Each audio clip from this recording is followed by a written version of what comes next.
না হেবি সুন্দর একটা কেক বলছে, কিন্তু অনেক দাম বলছে কাকুটা। কেন রে ভাই, কত দাম? 500 টাকা দাম বলছে কেকটা, কিন্তু অত টাকা তো আমাদের কাছে নেই রে। তাহলে চল ভাই চুরি করি। হ্যাঁ ঠিক বলেছিস। তাহলে চল তাদের রেডি হই, চল। হ্যাঁ চল।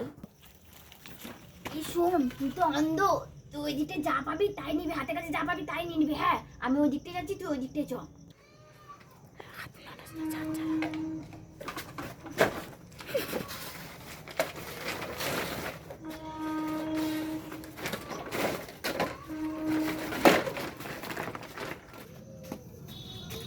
সাইকেল পেয়েছি একটা।